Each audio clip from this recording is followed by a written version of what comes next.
For 3 weeks, she had been invisible. Just the maid, pouring his wine, folding his shirts, learning every habit of the man everyone feared. But Emily wasn't there to serve him. She was there to kill him. Marino Conti had taken her family, her home, her name, and tonight, with a blade hidden behind her back, she would finally take something from him. She stepped into the room. He sat alone, calm, unarmed, exactly as she'd planned. Her fingers tightened around the handle. One strike, that's all it would take. Then he spoke, without even looking up. "Are you going to use that?" he said, voice low. "Or just hold it all night?" Her heart stopped. He knew. He had always known. Every smile, every quiet moment between them. It had all been a test, and she had failed to see it. Now he rose from his chair, slow, deliberate, closing the distance between them until the knife was the only thing left separating their bodies. "Go on," he whispered. "Do it." Her hand shook. In 3 weeks, she had planned 1,000 ways to end his life. She never planned for this moment, where she no longer knew if she still wanted to. For 3 weeks, she had been invisible. Just the maid, pouring his wine, folding his shirts, learning every habit of the man everyone feared. But Emily wasn't there to serve him. She was there to kill him. Marino Conti had taken her family, her home, her name. Tonight, in front of a room full of people who wouldn't even look up from their plates, she was finally going to take something from him. Her hand rose. The blade caught the chandelier light. Then he spoke, without even flinching. "Are you going to use that?" he said, voice low, "or just hold it up there all night?" Her heart stopped. He knew. He had always known. Her hand trembled above him, the knife catching the light of the chandelier. Behind her, the low hum of dinner conversation continued, oblivious. Glasses clinked. Someone laughed at the far end of the table. None of them had any idea how close they were sitting to something that could change everything. "Don't move," she whispered, though her voice cracked on the second word. Marino didn't move. He didn't need to. His dark eyes studied her, not with fear, but with something closer to patience, like a man who had been waiting for this exact moment for longer than she could imagine. "You've had 3 weeks, he said quietly. "You could have done this the first night." "Why wait?" "Because I wanted you to know why," Emily said. "I wanted you to know my name before you died. Emily Hart. My father was Robert Hart. Does that mean anything to you?" Something shifted behind his eyes. Not panic, recognition. "It means everything to me," he said. Her grip tightened. "Don't. I'm not lying to save myself, Emily. I know exactly who you are. I've known since the day you walked through that door with a resume that wasn't yours, and a name that didn't match the woman who wrote those references." The knife wavered. "Then why did you let me stay?" "Because I needed to know you were safe," he said. "And because you deserved to know the truth before you did something you couldn't take back." Somewhere behind her, a guard shifted near the doorway, hand drifting toward his jacket. Marino raised 2 fingers off the armrest, a small, silent command. The guard stilled. "Put the knife down," Marino said, "and I'll tell you everything. Or don't, and we'll never have this conversation again. Your choice, Emily, not mine." For a long moment, the only sound was her own breathing and the faint clink of silverware from the far end of the table, where the other guests still hadn't noticed the woman standing over the head of the family with a blade in her hand. She lowered it. Not far, just enough that it was no longer a threat, still close enough to remind him it could be again. "Talk," she said, fast. 6 months earlier, Emily had a father, a name that meant something in her small Brooklyn neighborhood, and a life that made sense. Robert Hart ran a modest accounting office 2 blocks from the apartment they shared. He wasn't a powerful man. He wasn't a dangerous one. He filed taxes for restaurant owners and small business families, kept his head down, and came home every night at 6:30 with takeout and bad jokes about his clients. Then, one October evening, 2 men in dark suits showed up asking about a debt he supposedly owed. Robert had no idea what they were talking about. He told them so. They left without incident. 2 nights later, he was dead. The official report called it a robbery gone wrong, A single gunshot wound. No witnesses. Case closed within a week. Emily knew better. Everyone on her block knew better.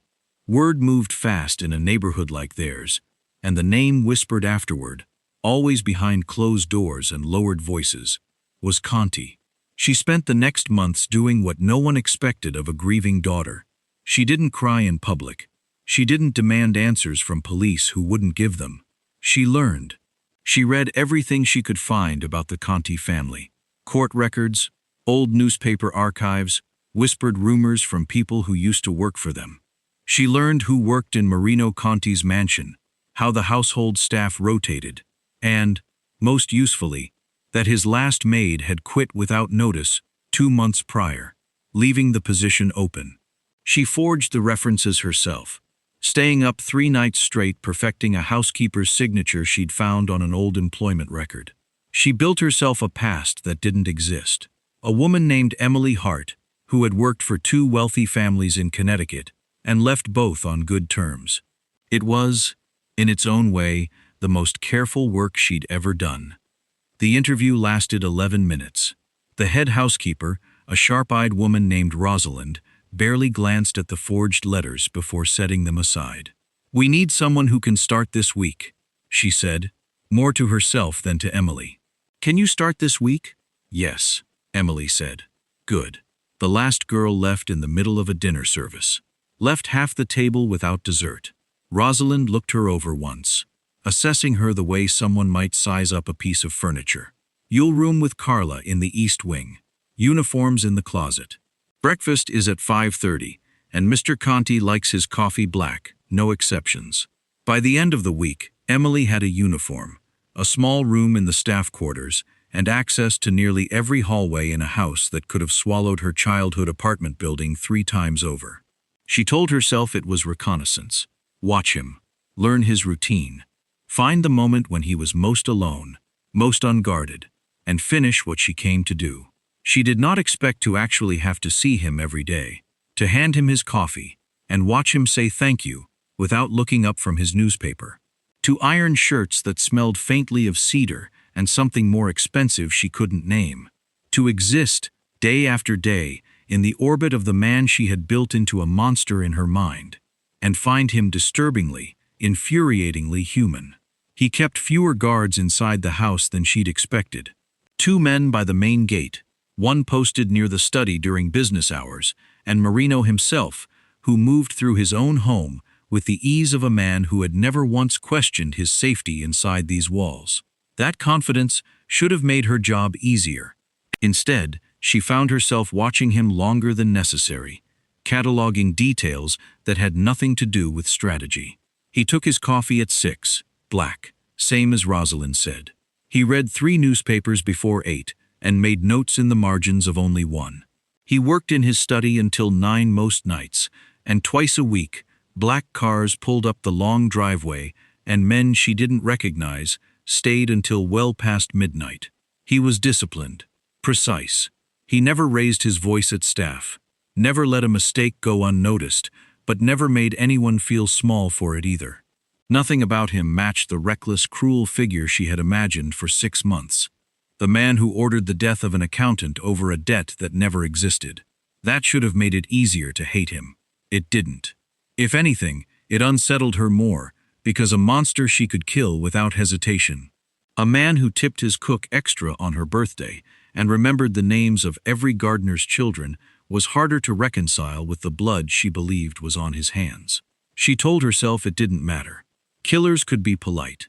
Killers could be generous with the people who served them. It didn't change what he'd taken from her. She just needed to find the right moment.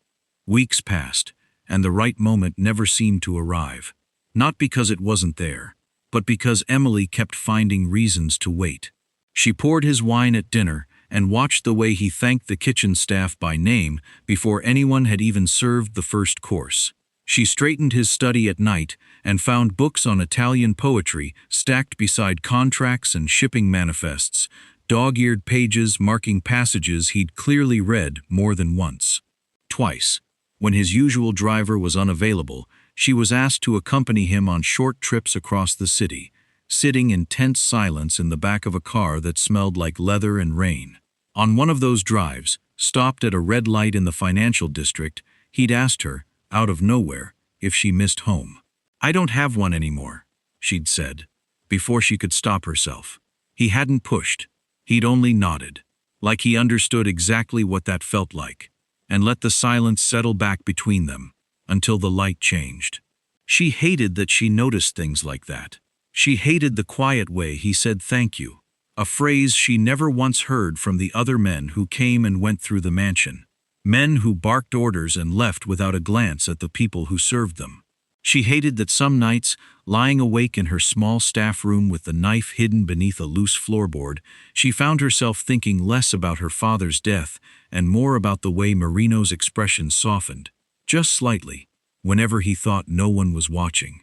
She told herself it meant nothing. He was still the man responsible. Nothing about a few kind words changed 6 months of grief, or the empty apartment she'd walked away from, or the sound of her own voice screaming at a police officer who told her the case was closed. But the certainty she'd carried in with her that first day had started, quietly, to crack. What Emily didn't know, what she wouldn't learn until much later, was that Marino had recognized her the moment she walked through his door. Her father's name was one he remembered clearly, not because his family had ordered the hit, but because he'd spent the 6 months since hunting down the men who had. He kept an old newspaper clipping in the bottom drawer of his desk. The ink faded from handling. Robert Hart, local accountant, found dead in apparent robbery. He'd read it 100 times. He knew things the article never mentioned. That Robert Hart had never owed anyone a debt. That the men who visited him that October evening worked for a rival family, trying to frame the Contis and drag them into a war neither side wanted. And that the robbery had been staged with a precision that only made sense if you knew exactly what to look for. When Rosalind brought him a stack of new hire paperwork, with a name and a face he didn't recognize, but a story that didn't add up, Marino had gone quiet for a long moment before approving the hire himself. He let her stay because he wanted to know exactly how close his enemies had gotten to the people he considered innocent in all of this. He let her stay because some part of him, a part he didn't examine too closely, wanted to see what kind of woman Robert Hart's daughter had grown into. He was not testing her. He was protecting her, without her ever knowing it, and paying close attention to a debt he felt he owed a dead man he'd never met. The night everything nearly changed, Emily had been carrying a tray of crystal glasses through the west hallway when one slipped from her grip and shattered against the marble floor. One of the younger guards, a broad-shouldered man named Dante, who'd never liked how much freedom she'd been given in the house, rounded the corner and snapped at her before she could even reach for the broom. "Watch what you're doing," he said, voice sharp enough that 2 other staff members froze in the hallway.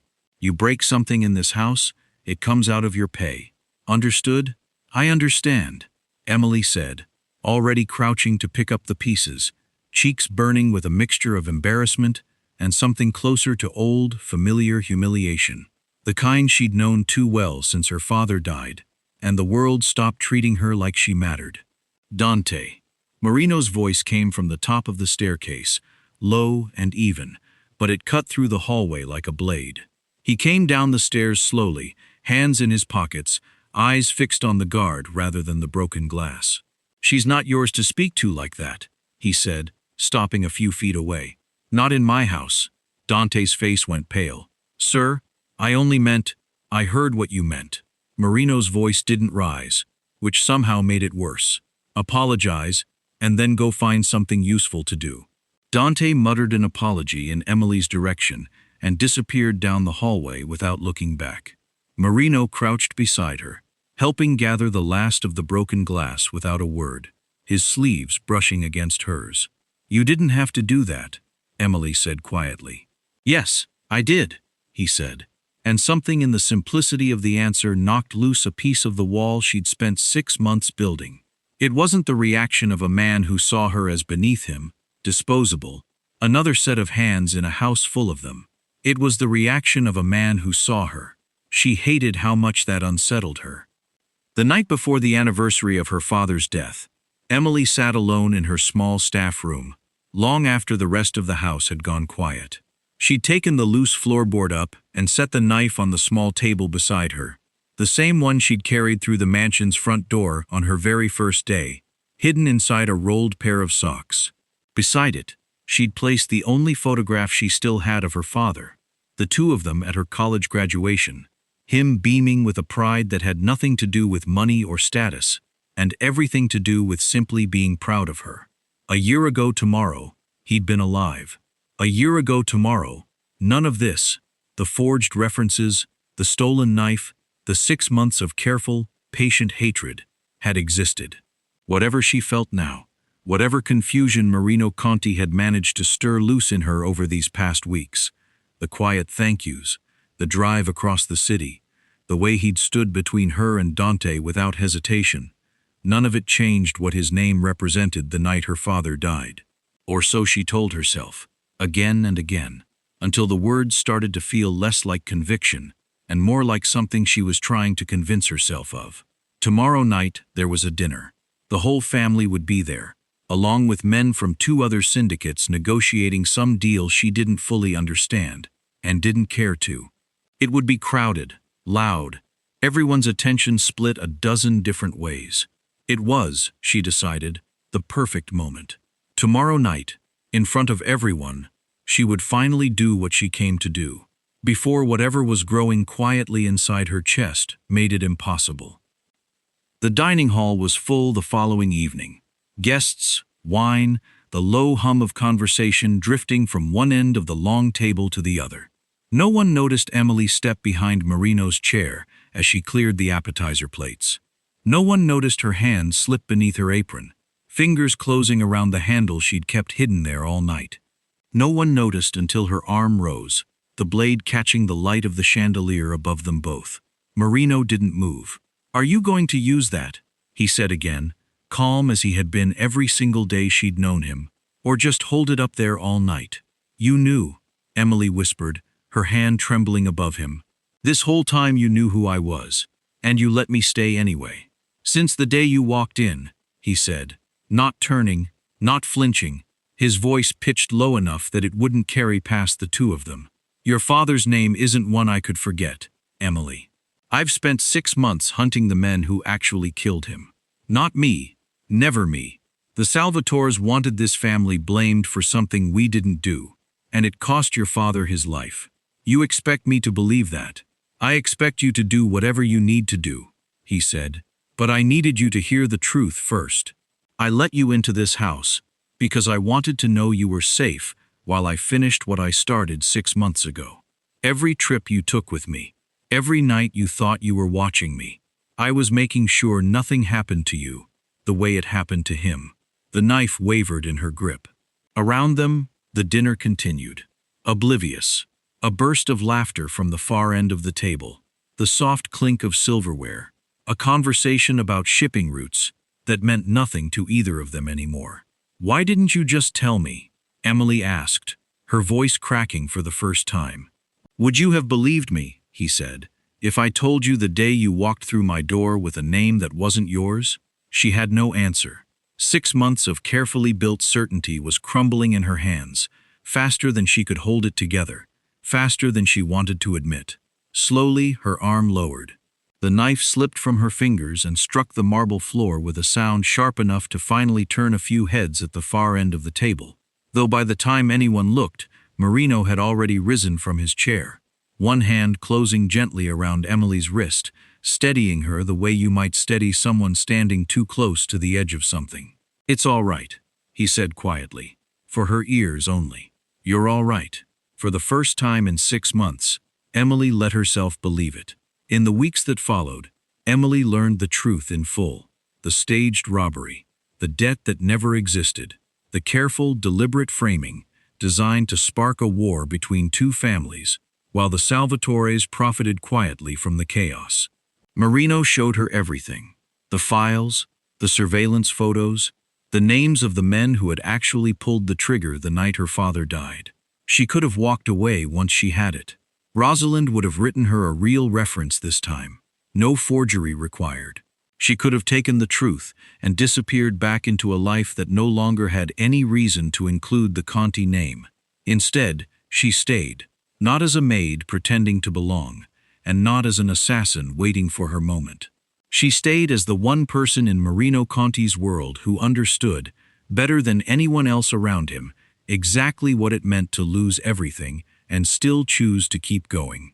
6 months ago, Emily Hart walked into a mansion she didn't belong in, carrying a knife and a grief so heavy it had reshaped her entire life around a singular purpose. She never expected to find the truth waiting for her instead. She never expected to find someone who understood her loss instead of causing it. She never expected, in the house of the man she once swore to kill, to finally find somewhere that felt like home again.